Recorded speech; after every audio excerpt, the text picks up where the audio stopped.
Hey guys, welcome back. Today on The Untidy Artist, I will be showing you how to feed and care for your sourdough bread start.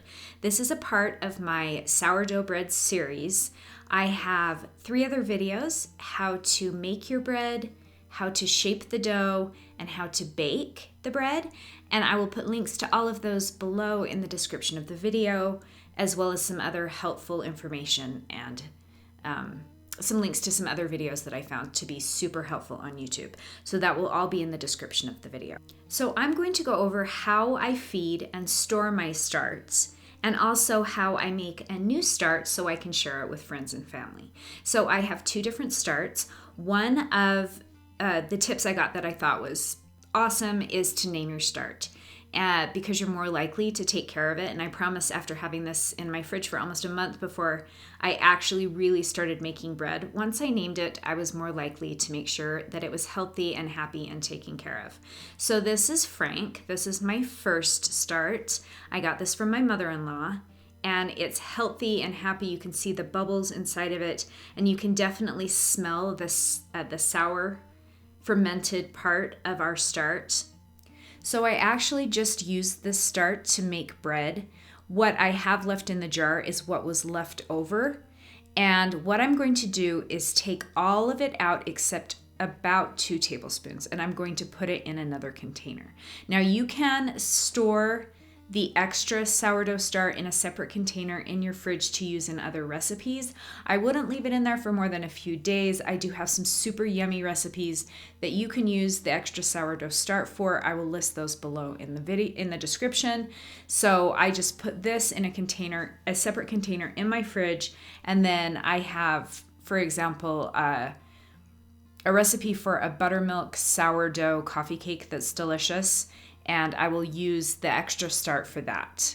So I left about 2 tablespoons of the start in my jar, and I added 200 grams of water, about warm water. You don't want hot, you don't want it to be really cold, and I'm just going to give that a really good stir, making sure that I scrape down the sides and just start getting that mixed together.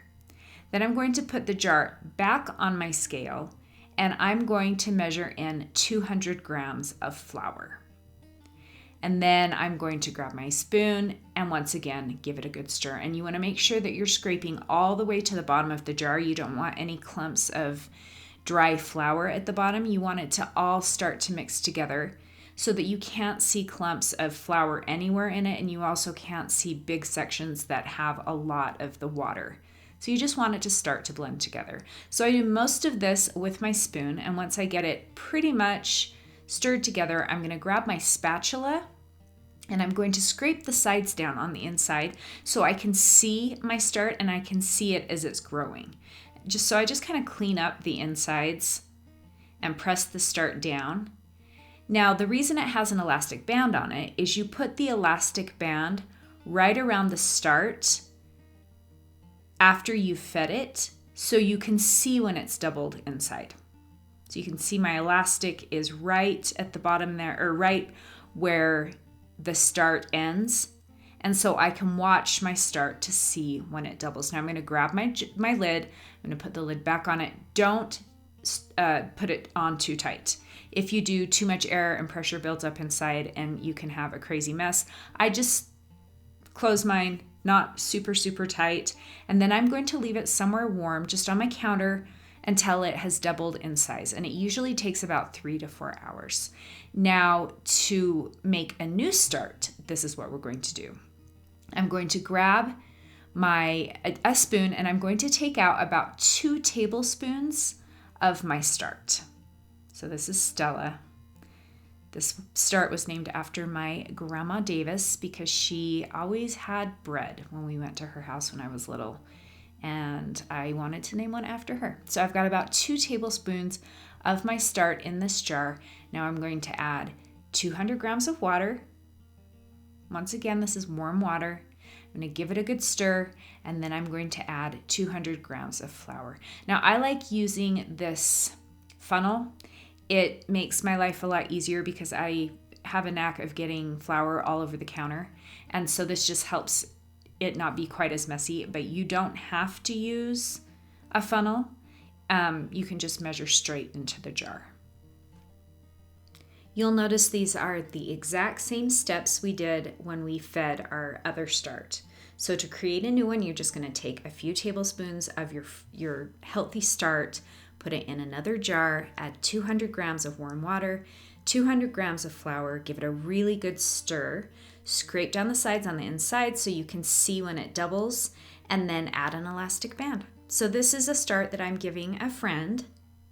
And then after I finished stirring this together and putting the lid on, I fed Stella. I fed my other start.